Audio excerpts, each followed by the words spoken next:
Hey everybody, thanks for checking out the Backyard Gardens podcast. If you like what we're doing and you want to continue to support the podcast, head over to our Patreon page to sign up. You can also make a one-time donation using PayPal. Both of these links are in the description. With your support, we can continue growing and helping others in their gardens. See ya. Popeye ate it, and he saved olive oil. You should grow spinach right here on the Backyard Gardens podcast. Minisode. To have a good harvest, one must plant good seeds and must also use the right kind of fertilizer. The carrots have grown large and firm. How good they will taste. Welcome to the Backyard Gardens podcast, where we talk about all things gardening and give the information out for you to be successful in your garden, whether it's your first or your last.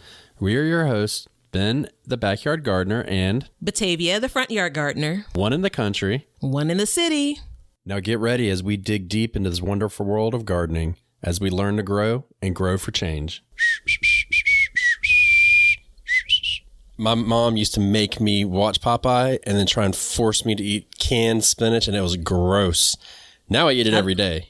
I don't remember eating spinach as a child. It was horrible. Well, my mom got wrapped up very quickly into you get a freezer, they bring you meat, they bring you vegetables already frozen, and spinach was a big one of them, and it was horrible. So didn't do it justice. But we're going to talk about spinach today because I think it can be kind of tricky. Absolutely, it can. And this is the one that I learned the most on of all of this. So Batavia, without further ado, start us off. Super duper cold hardy. All right, so it's a leafy green. It is very, very popular in the early spring. And this is one that I had to learn, like, you think it's too early. Nope, get out there and plant it. So people plant it in the spring in their gardens. People planted it in the fall because it is one that it is easy to bolt. There are a couple of varieties, which we'll mention later on, that are more summer-like spinach crops. But your typical common spinach, you want to grow in those two areas. Spinach, you can do a little bit more crowding. So these last couple of weeks, we've talked about some bigger vegetables that we want to give some space to. You can plant these, I'd say, about 6 inches apart. When you sow these seeds, spinach can be started inside, but it's really recommended to direct sow. Just because it doesn't transplant as nicely as some of your larger vegetables when you start them inside. What else do I have? That's it. Oh, this is one of the pieces that I learned. It should not be sowed if the soil is warmer than 70 degrees. And we've talked about it in past, like how do you know the temperature of your soil? And I don't know, but if you can just imagine if it's 90 degrees outside, your soil is probably warmer than 70. So all of that said, it clicked for me because I struggle with spinach. WTF, bro. Is that the same thing you came across? I was like, because I put it in my greenhouse and everything else is germinated except for my spinach. I'm like, son of a bitch, Yeah, my damn yeah. seeds are bad. Yeah. It never crossed my mind. I grew it in New England all the time. But you know it was different? It was always 70 degrees up there. Yeah. You know, it's either cold as hell or it's 70s. So I have struggled with spinach, and now I know it is crazy. It is insane that I got to harp on it, man, because a lot of things will say like, no, it won't germinate, and it will. This will not germinate if it's too warm. Yeah. Will not. So it's brutal. And I think it's in line with carrots. Some carrots when it comes to like. But carrots will. Difficulty you can of get them to germination. bolt. You can get them to germinate. So, yeah. But one other note, great for succession planting. Yes. And we're going to come back around to that, but. Yeah, and you almost have to succession plant it, but it can tolerate temperatures down to 15 degrees Fahrenheit or negative something Celsius. So that's huge, and it can take part sun. So that's very important, is it can take part sun. Now, what is part sun? Okay, grief. Well, Isn't let's that just two go to 4 4 hours. hours? I think it's Yeah, 4 4 hours. hours. Let's just stick it with 4 hours. I don't want to say anything less because I don't want to give people the wrong idea that like, oh, you got a shady spot, you can stick it in, but it can tolerate it. It's succession sow every 2 weeks. is what's recommended for this. And fertilize if needed for slow growth only. So this was something that I wasn't really keen on, but they say because it's such a fast grower that you don't really need to fertilize it. I'm going to say when you make your planting, put your blood meal or, alfalfa meal, feather meal, whatever into the ground, plant it, it'll feed it. And then depending on how you do it, you can come back and give it some fish fertilizer or something like that. But it's not completely necessary. So that's really important. And fast growing in cool temperatures. So right back to where we started at the top of it, right? And so companions is the next one. And it was actually really easy for companions because it's really friendly. It's like the garden's friend.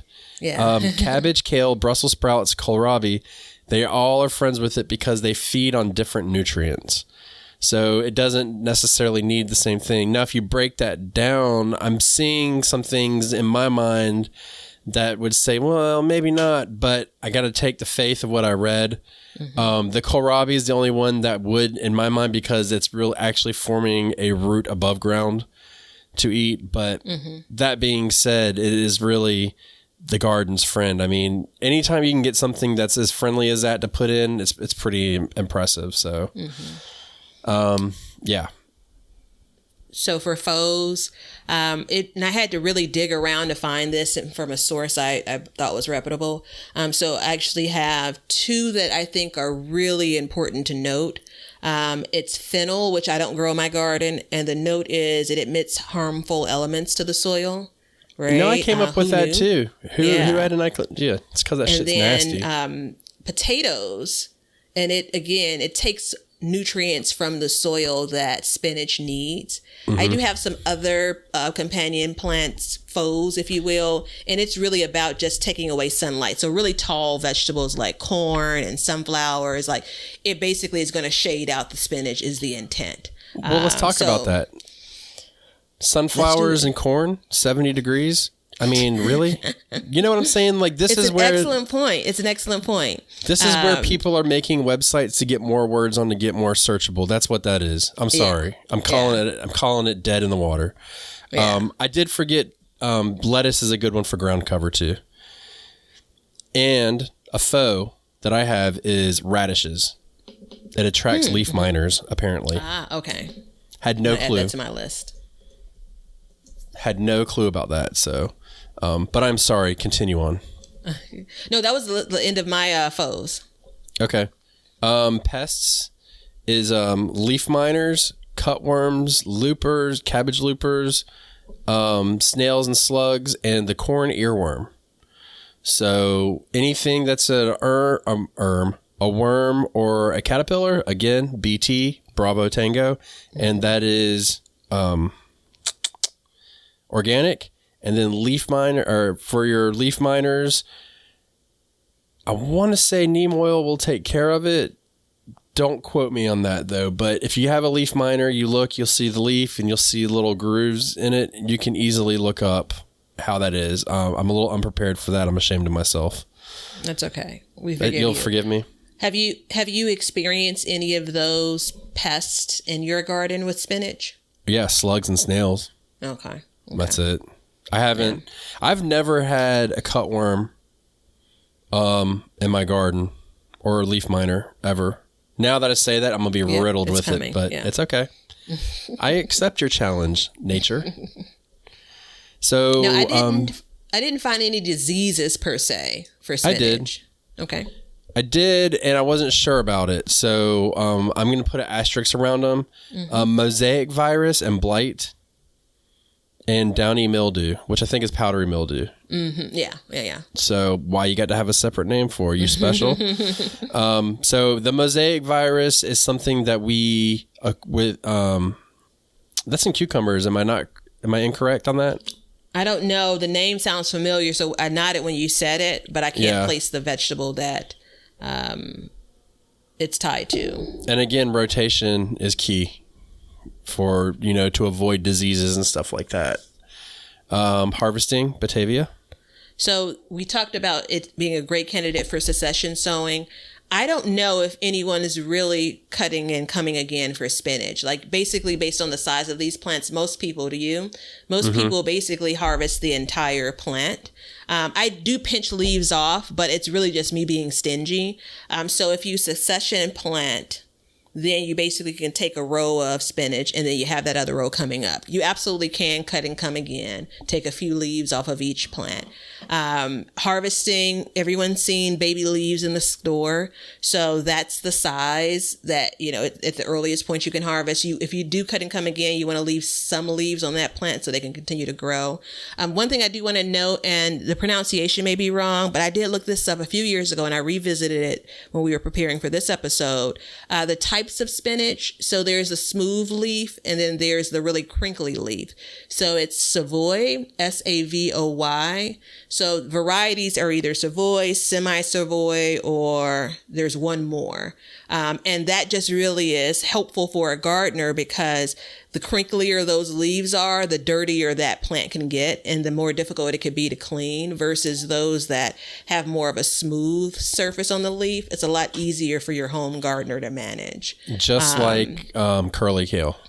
Yeah, exactly like curly kale. So Bloomsdale is kind of a semi-Savoy, so got some crinkle to it. Giant Noble is an example of a variety that it's labeled lightly Savoy. And forgive me if I'm pronouncing Savoy wrong. Savoy is the way I really want to say it. Yeah, that's how you should do it. Savoy! Mm-hmm. So I want my spinach to be smooth like a baby's bottom. Yeah. I'm just saying, like, hashtag it up all day long. Now, one thing to know, well, let me go on to, let me break this down for you, okay? Because this is key for me and my family. We eat a lot of spinach, okay? Now, I have two different sets of nutrition facts for you for this.